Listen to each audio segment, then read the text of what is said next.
নমস্কার, দেখছেন talk to Bangla. অভিষেক রয়েছে প্রদর্শত। এই মুহূর্তে যে খবর নিয়ে উপস্থিত হয়েছি, নরেন্দ্র মোদী সরকার শুধুমাত্র ব্যাকফুটে, সেটা বললেও ভুল বলা হবে, তার থেকেও বড় সড়ো একটা ক্রাইসিসে তারা এই মুহূর্তে। তার কারণ, নরেন্দ্র মোদী সরকারের যারা একদম পাশাপাশি থাকতেন, এত বছর ধরে নিঃশর্তভাবে সাপোর্ট করেছেন, সেই সমস্ত মানুষ এই মুহূর্তে অবশ্যই কিন্তু কথা বলছেন সরকারের বিরুদ্ধে, সরকারের কাজকর্মের বিরুদ্ধে, এবং সেই লিস্ট প্রতিদিন দীর্ঘায়িত হচ্ছে। তার কারণ, আপনারা এই মুহূর্তে হয়তো ভাবছেন যে অবশ্যই বারংবার এই নিয়ে কেন চর্চা হচ্ছে, তার কারণ গুরুত্বপূর্ণভাবে আমরা দেখতে পেয়েছি যে মুরলী মনোহর যোশী ছাত্র আন্দোলন সেটাকে নিয়ে কথা বলেছেন। তিনি বলেছেন যে এইভাবে ছাত্রদের দমন করা যায় না, ছাত্রদের কথা শুনতে হবে, ছাত্রদের সঙ্গে কথা বলতে হবে, এবং সরকারকে দরকার হলে মাথা নোয়াতে হবে। সেটা বহুদিন আগেকার কথা, তখন ছাত্র আন্দোলন তুঙ্গে সেই অবস্থায় তিনি বলেছিলেন। তার পরবর্তীতে ছাত্র আন্দোলন যখন শেষ হয়ে গেল, ধর্মেন্দ্র প্রধান ইস্তফা দিলেন, তখন অদ্ভুতভাবে আনএক্সপেক্টেডলি আমরা দেখলাম আরএসএস প্রধান মোহন ভাগবত তিনি বললেন যে ছাত্ররা আমাদের জেনারেশন তার থেকেও বেশি সৎ, এবং অবশ্যই শাসক দলে যারা রয়েছে, শাসক পক্ষে যারা রয়েছে, তাদেরও উচিত সরাসরি ছাত্রদেরকে সমর্থন করা, ছাত্রদের কথাটা ধৈর্য ধরে শোনা, ছাত্রদের দাবি শোনা। এবং তার পরবর্তীতে এই মুহূর্তে যে বয়ানটা বেরিয়ে এলো, 15ই অগস্ট যখন দেশের প্রধানমন্ত্রী লালকেল্লায় দাঁড়িয়ে দেশের উদ্দেশ্যে, জাতির উদ্দেশ্যে ভাষণ দিচ্ছেন, ঠিক সেই মুহূর্তে দাঁড়িয়ে রামদেব, আপনারা জানেন যে যোগ গুরু রামদেব, তিনি বিভিন্ন সময় ইউপিএ সরকারের বিরুদ্ধে দাঁড়িয়েছেন, এবং তার পরবর্তীতে নরেন্দ্র মোদী সরকারের পক্ষে শুধু দাঁড়িয়ে কথা বলেছেন তাই নয়, বিভিন্ন ভাবে গত 12 বছর ধরে নরেন্দ্র মোদী সরকারকে সমর্থন দিয়ে এসেছেন। সেটা দিতেই পারেন, যে কেউ যে কোনো সরকারকে, যে কোনো দলকে সমর্থন করতে পারেন, সেটা তার বিষয়, কিন্তু গুরুত্বপূর্ণ বিষয়, সেই রামদেব স্বামী, সেই রামদেব বাবা এই মুহূর্তে সরাসরি উল্টো দিকে তাকিয়ে কথা বলছেন, এবং অন্যদিকে তিনি যে বলছেন যে দেশের মধ্যে বিরোধীদেরও গুরুত্ব দেওয়া দরকার, এবং এমন যেন পরিস্থিতি তৈরি না হয় যাতে আমাকে আবারও রাস্তায় নেমে প্রতিবাদে সামিল হতে হয় সরকারের বিরুদ্ধে। इसलिए भाई सुधर जाओ, नहीं तो देश में आंदोलन और ज्यादा भी हो सकते हैं। आंदोलन के नाम पर मैं अराजकता, अनार्की का समर्थक नहीं हूं, लेकिन भाई ये बात तो जरूर है, देश में घपला भी बहुत है। ये घपले ठीक कर लो, नहीं तो कोई ऐसा ना हो कि बाबा रामदेव को दोबारा आंदोलन करना। तो ये कुछ खुरापाती लोग हिंदुओं में भी है, कुछ खुरापाती लोग मुसलमानों में भी है। ये चारों तरफ जो खुरापात करने वाले लोग हैं ना, इन सबको संविधान और लोकतंत्र के दायरे में इतना भयंकर दंडित करना चाहिए कि किसी की हिमाकत ना हो एक दूसरे के प्रति घृणा और नफरत फैलाने की। उत्तराखंड में शुद्धिकरण किया जा रहा है, वही तो बोल रहा हूं। उत्तराखंड में टनल।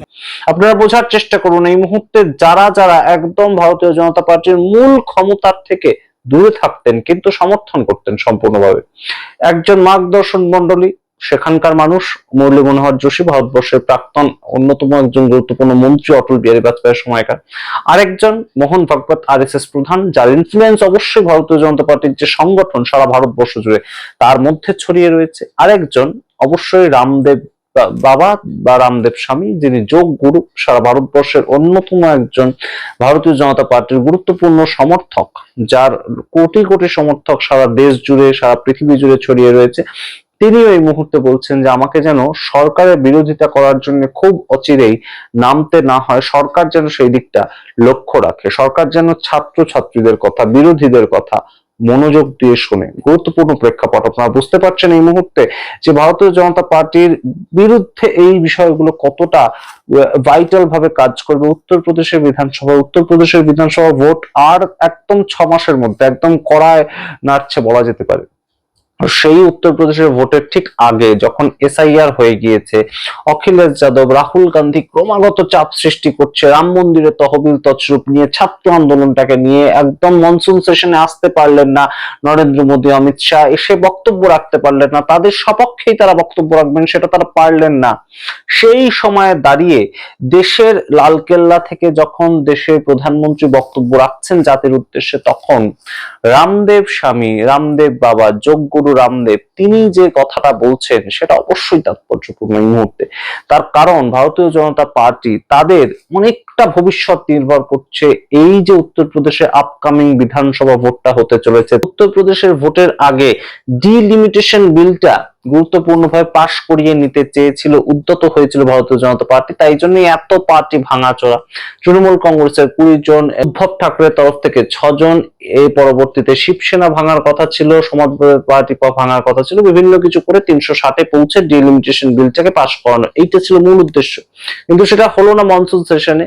এর পরবর্তী সেশন নভেম্বরের 3য় সপ্তাহের পরবর্তী সময় শুরু হবে এবং সেটা শীতকালীন অধিবেশন হিসেবে দেখা হবে। এবং সেই ক্ষেত্রে সেই শীতকালীন অধিবেশনে কি পরবর্তীতে আসতে পারে ডিলিমিটেশন বিল এবং তার মাধ্যমে উত্তরপ্রদেশের সিট বাড়িয়ে ভোট হতে পারে, নাকি সরাসরি এখন যে 406টা আসন রয়েছে এমএলএ সিট উত্তরপ্রদেশে সেটার ভিত্তিতে ভোট হবে? এবং সেখানে যদি সরাসরি দেখা যায় যে অখিলেশ যাদবের সরকার তৈরি হলো, তৃতীয় যোগী সরকার আর তৈরি হলো না, তাহলে কিন্তু অবশ্যই এই মুহূর্তে গুরুত্বপূর্ণ একটা প্রভাব পড়বে 2029 পর্যন্ত নরেন্দ্র মোদী এবং অমিত শাহের সরকার পরবর্তীতে টিকবে কিনা সেটা নিয়েও। এবং 2029 পর্যন্ত টিকলেও তার পরবর্তীতে তারা আবারও চতুর্থবারের জন্য ক্ষমতায় আসতে পারবে। তো এই গুরুত্বপূর্ণ বিষয়গুলো এই মুহূর্তে আলোচনা হতে শুরু করেছে সারা দেশ জুড়েই। তার কারণ অবশ্যই আপনারা জানেন, বারংবার বিভিন্ন ভিডিওতে আপনাদের সঙ্গে আলোচনা করছি যে খুব একটা ভালো অবস্থা উত্তরপ্রদেশের ভোট নিয়ে নয়। তার কারণ ইতিমধ্যেই আপনাদেরকে জানিয়েছে যে 50,000 টাকা করে যোগী আদিত্যনাথ সরকার দেবে বলেছে, কিন্তু তার মধ্যে একটা ক্লজও তারা ধরিয়ে রেখেছে এবং সেইভাবেই একদম নোটিফিকেশনটা বেরোবে যে 20,000 টাকা আমরা ভোটের আগে দেব এবং 30,000 টাকা আমরা দেব ভোটে জিতে আসলে।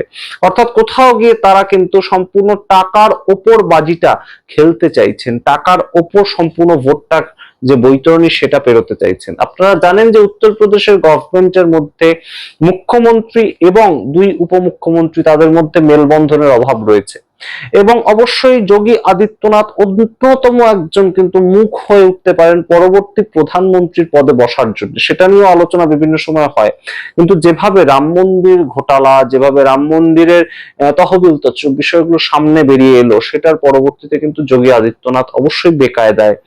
এবং এই যে জায়গাটা উত্থাপিত হয়েছে যে ভারতীয় জনতা পার্টির ওপর মানুষ ভরসা হারাচ্ছেন, ভারতীয় জনতা পার্টির ওপর তারা ভরসা হারাচ্ছেন যারা একদম চোখ বুঝে সমর্থন করে এসেছেন গত 12 বছর ধরে, তারা ভরসা হারাচ্ছেন। রামদেব স্বামীর বক্তব্যটা কিন্তু অত্যন্ত অ্যালার্মিং।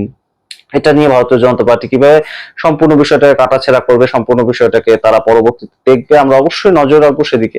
কিন্তু গুরুত্বপূর্ণ ফ্যাক্টর এই মুহূর্তে ভারতীয় জনতা পার্টির বিরুদ্ধে কিন্তু সেই সমস্ত মানুষেরা দাঁড়াচ্ছেন যারা কিন্তু এত বছর ধরে সম্পূর্ণভাবে সমর্থন করে এসেছেন। সেই বিষয়টা গুরুত্বপূর্ণ, সেই বিষয়টা অ্যালার্মিং।